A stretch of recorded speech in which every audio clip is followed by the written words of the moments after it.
music.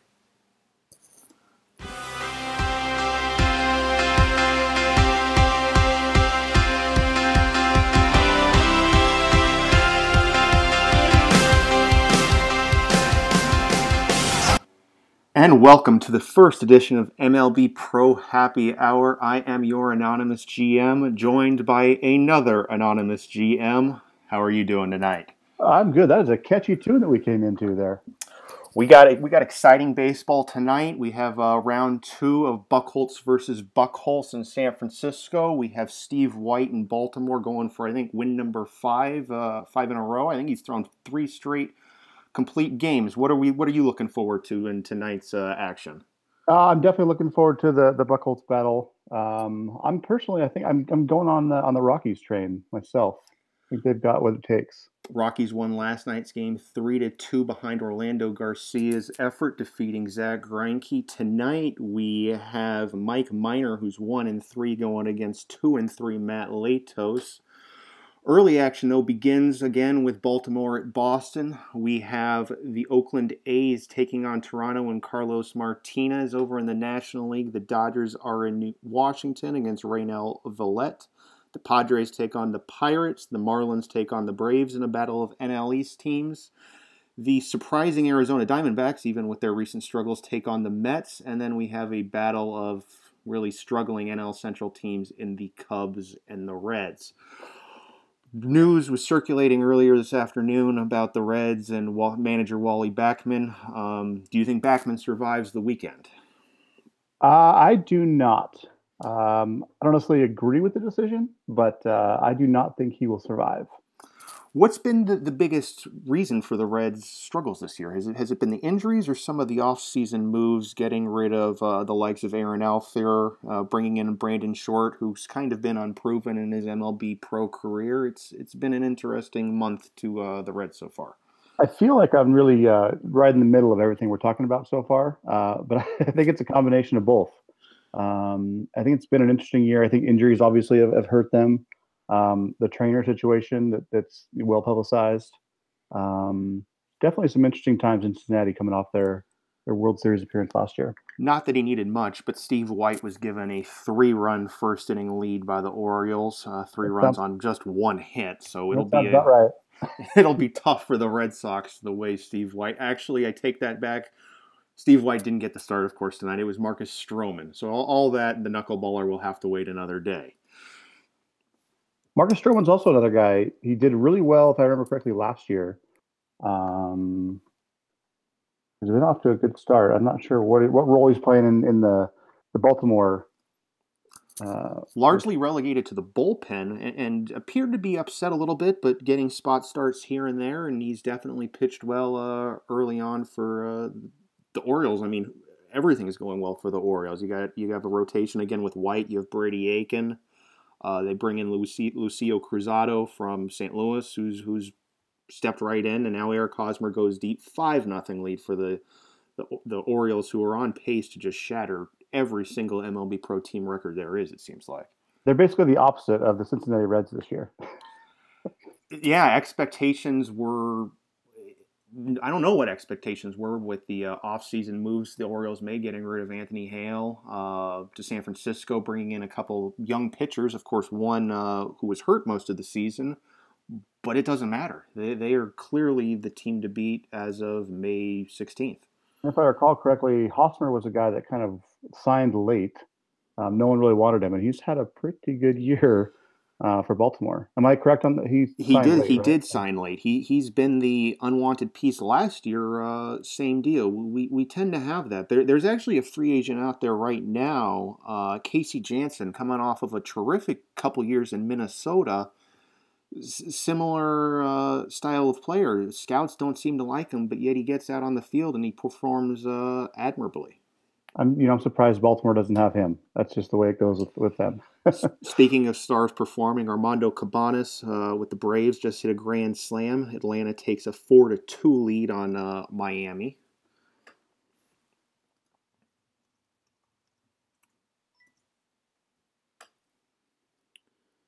Cleveland with an early lead. And we just have our second Grand Slam of the day with Milwaukee's Josh Fitters going deep for a 5-0 lead on the road at Minnesota. Minnesota's another team. I'm kind of surprised at what's going on this year with them. I guess they're in a tough division with the Royals, who've obviously surprised everyone. But I think Minnesota, if I'm looking at this correctly, they went through a little losing streak here recently, if I recall correctly. They got swept down in Anaheim. The Angels have been a tough team to figure out. 2 weeks ago, they got swept by Baltimore. Seattle took them to the woodshed. Then they went home and they swept Minnesota. Minnesota's 2-10 in their last, or 2-8 in their last 10 games.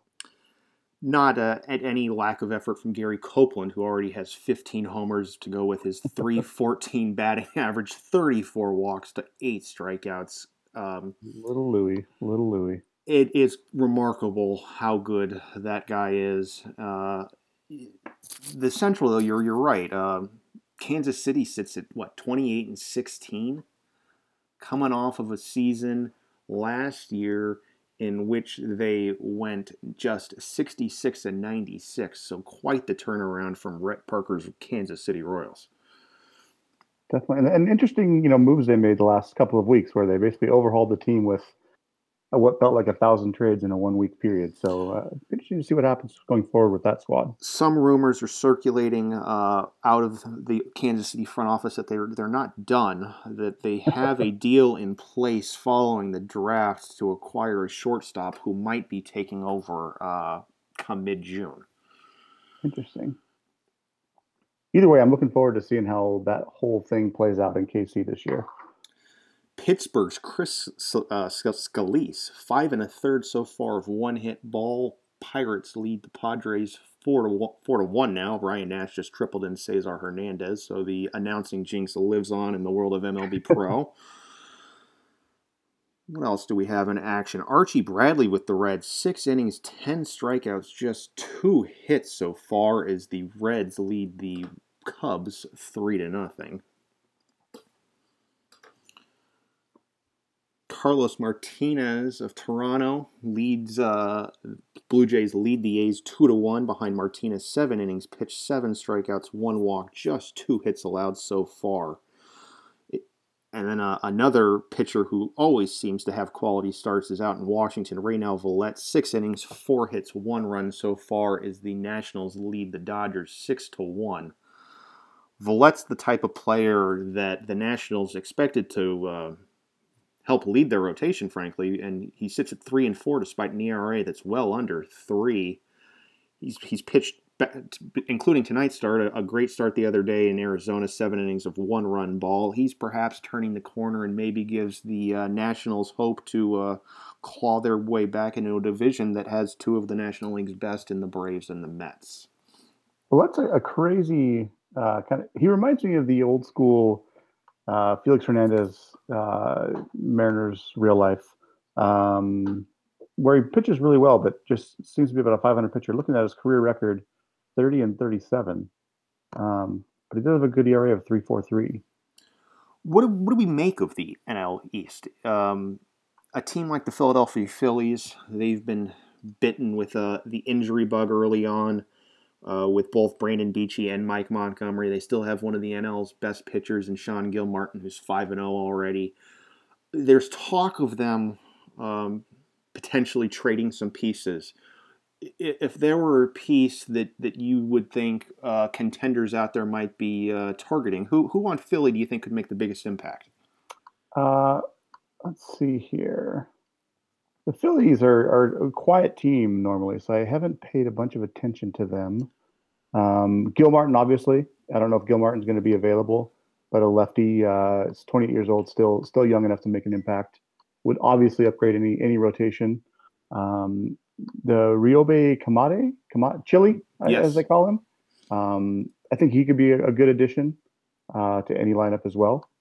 Defensively, he's obviously got some questions, but can definitely hit the ball.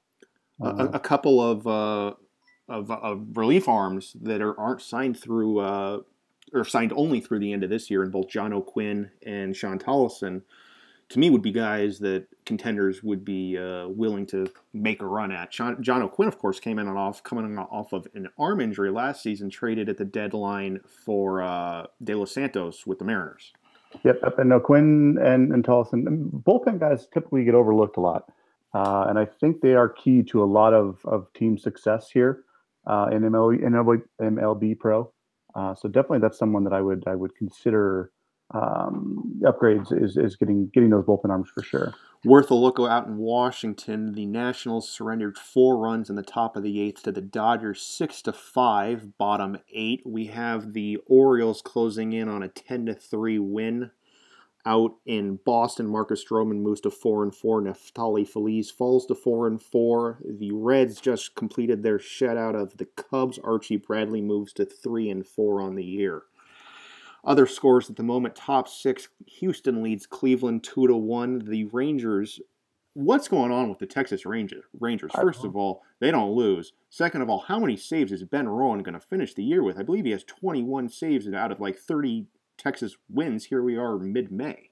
We could spend an entire hour just on that Rangers team and what they're doing right now. It's pretty amazing. Are they the favorite? Are they the best team in the AL West? I still have a hard time putting them above the Angels, obviously, but I think they're going to be a favorite for a wild card for sure. The Angels, of course, killed also by injury bugs, similar to the Phillies, already having lost Mike Trout, Jordan Walden, Matt Navarez, and Takahashi Ishikawa, having spent time on the disabled list. He's making his return to the active roster tonight. Speaking of the division, if we're going to talk about the top 2 teams, we have to take a second to talk about the third-place team, who just took a 2-0 lead early in their game against the Tigers with Mark Baker's 22nd home, with his 146th home run, 22nd most in MLB Pro history. What do we expect of the Seattle Mariners the rest of the way? Can Felix Hernandez bounce back? They are a puzzling team right now, and I don't know. One thing I did want to say is Mark Baker has been unbelievable, especially this year, since coming over from a trade a year ago or 2 years ago for Arizona. He has been unbelievable in the middle of the lineup there. Right after the 2016 season for Daz Cameron was Juan Maureen and 2 pitchers. Daz Cameron, of course, continues to flourish within the Arizona Diamondbacks system, currently playing in Reno, where he's hitting .250. So he's a promising piece to the Diamondbacks' future. Had a cup of coffee, I believe, this year already due to injuries. Played a little bit. Arizona's brought up several young players, including a couple pitchers. Bill Hawk with a no-hitter early in his career. Andrew Morales has thrown some gems for Arizona, a team that has fallen back into the division, now 19-24, 6 games back. But from last season, frankly, it's a big step forward. What is going on right now in Minnesota? Can you help me understand this? The Brewers' offense is on fire tonight. The rain wasn't stopping anything. The ball is flying out. One of my favorite names is the starter there for Milwaukee. Klaus Bongers? Is that? That is how you say it. Speaking of starters, we have breaths being held in Tampa Bay as Lucas Giolito left the game in the 3rd inning of their start against the Angels tonight. That is no good. And it doesn't help now that Alex Colomé has come into the game. 2 outs, bases loaded for Mazutaro Oyashi as the Angels trail 3-0, and Colomé walks in the first run of the game. Now, of course, having to do with Caleb Cowart, one of the American League's best hitters, who he gets striking out. The Rangers finish off their shutout, win 1-0. Unfortunately for Ben Rowan, he's going to have to wait another day to pick up his next save as Jose Arenado picks up his first save of the season. Injury bug continues out in Minnesota. Miguel Sano leaves the game, so injuries are taking over everywhere. Similarly, in the 9th inning in Houston, not an injury, but it's an owie for the Astros as they blow a save, and Cleveland ties the game up in the 9th inning. 2 outs, it looks like we're heading to extras there, where we're also in extras in Washington. The Dodgers tied things up in the 9th inning. Now they have 2 on with 2 out in the top of the 10th. Seattle's Ike Davis homers. Mariners take a 3-2 lead. Trying to look around. I just noticed that, and you may have mentioned this, Cabanas hit 2 home runs today for Atlanta. Atlanta's an interesting team in the NL East. We talked about them earlier. You know Brenton's going to be active now until the trade deadline. The NL East is going to be interesting, I think, come July. They caught a break with Mark Appel's injury only being 3 weeks. They have plenty of arms to withstand the injury, Yeah. led by Matt Barnes and Tyler Pill. Cadets 5-0 with an ERA of under 1.5. So that's your typical Braves. But as you pointed out, the Mets just keep on winning too. 7-6 this month. They're the National League's best batting average, second on base percentage. Pitching, there's some desire That's there. the MO, right? Is they just win an MLB Pro. They don't do anything flashy. They just consistently every year are one of the best teams in the league. They are suffering a little bit from Max Scherzer's 5.88 ERA, well above his career average, having pitched under 3.5 every year since 2012's tenure with Detroit. So if he rebounds, they could become the favorite again in the NL East. Now, are they doing a six-man rotation? I've heard rumors of that, but I wasn't sure if it's the full thing. They've gone 5 most of the year with Ralph Alexander joining the rotation recently, having gone 1-0 in his first start. Interesting to see if that trend continues. Nationals walk-off win. They get a run off of Wayne Powers. They take down the Dodgers. 2-2. The Cardinals just tied things up with 2 in the bottom of the ninth to send things to extras against the Phillies. Phillies have them loaded, though, with 1 out. Jonathan Roof grounds into a fielder's choice, 2 out. Connor Gillespie facing Houston Street, full count. And he walks in Connor Gillespie. The Phillies take a 3-2 lead, top 10, 2 outs remain. Juan Ibarra, the Phillies left in their closer to hit there. Interesting decision by the Phillies manager. He strikes out. We head to bottom 10, Phillies up 3-2. Cleveland takes a 3-2 lead in the top of the 12th. A leadoff single and Orlando Arcia is now at third base with Edgardo Hernando with 1 out, and Edgardo drives in the tying run, followed by a Josh Reddick double, and an Alex Childs intentional walk has the Astros with the bases loaded and 1 out against Cleveland. They fail to score, though, so we head to top 13. Milwaukee continues to lead the Twins 11-4. The Angels and Rays are tied at 3. The Mariners lead the Tigers 6-2. Colorado has a 3-0 lead on San Francisco after scoring 2 in the top of the 8th. I'm on record. I'm on the Rockies tonight. I'm on the record with that, right? You are. Mike Minor with 7 innings pitched, 3 hits so far. We have the Phillies notched down their 3-2 win over the Cardinals tonight. The Rays take a lead in Anaheim with Ty Morrison hitting a sac fly, scores De Leon. Top 9, Colorado continues 3-0. We have action everywhere. Late game action coming down to the wire here in Milwaukee. 11-4 lead against Minnesota. Hong-Chi Kuo going to get one of those cheap 3-inning saves, it looks like. I'm interested to see how long this Indians Astros game goes. Bases loaded, 2 outs for Josh Reddick. He's 2 for 6 in the game with a pair of doubles.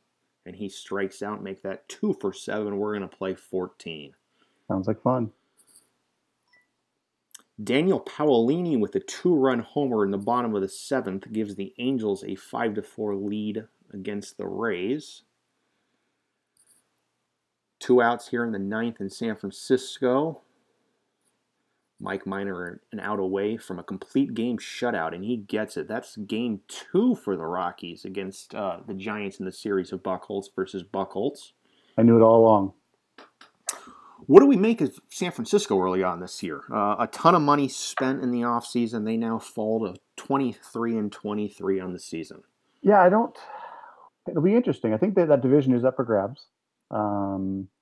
They do have a lot of money. I do think they probably will make moves. We know that GM Buchholz, who I can't even say that without, now that we got 2 of them, but he is not going to be afraid to make a move. So I think it'll be interesting to see if they continue to play 500 ball, what will happen around the deadline. They do add Cameron Maben back early next week. His DL stint with a herniated disc is coming to an end shortly.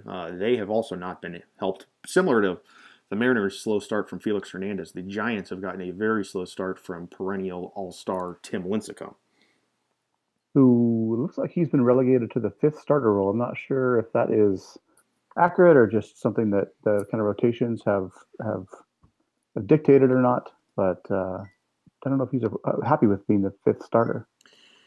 The Rays retake the lead. Kenley Jansen, who had been demoted, frankly, in the Angels bullpen, came in and got lit up by Chi Hen Chang with a 2-run homer. Rays lead 6-5. We're headed to the ninth. We have a walk-off. Go figure. Edgardo Arredondo, the Astros star player, ends it with a walk-off solo homer. We're anonymous here, right? This is an anonymous GM show. We are anonymous GMs. No one knows who we are. I would like to be on the record as an anonymous GM, but I did vote for Edgardo Arredondo for Rookie of the Year last year. That dude is phenomenal. Did he not win American League Rookie of the Year last year? He only played he had 40 at bats or something like that with 10 home runs. Let me look him up.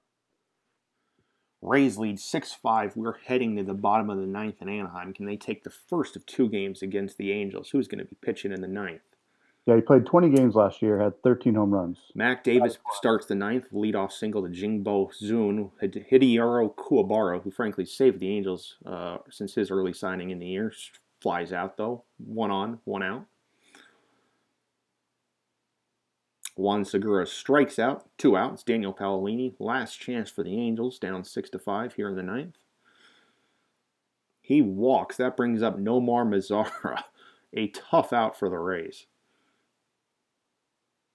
4-pitch walk to him. Angels have him loaded for Mazutaro Oyashi, who is 0 for 3 on the game. I'm on the edge of my seat. And the Rays hold on. 6-5 win. Josh Lukey moves to 1-1. Kenley Jansen 0-2 on the year. He is in an awkward position with the Angels bullpen. It'll be interesting to see how they use him moving forward. Never a doubt in my mind. That game was over a long time ago. Our players of the day were Archie Bradley with his stellar start against the Cubs. We had strong performances from Mike Minor going 9 innings of complete game shutout against the Giants. Armando Cabanas, as you mentioned, 2 for 4, 2 homers, 5 RBIs in the 6-2 win against the Miami Marlins. And the Toronto Blue Jays starter Carlos Martinez, 8 innings, 3 hits, 1 run in the 3-1 win against the Oakland A's. Taking a look ahead at tomorrow's action, we're headlined by Lance McCullers' 5-3 record, 2.56 ERA against the Braves. We have David Price and his 2-7 mid-5s ERA after being paid quite a bit of money by the Oakland A's, takes on the Blue Jays. The Rangers hope to continue their win streak against the White Sox with Fujita against Bill Black. The Phillies take on the Cardinals with Jenkins against Dukes.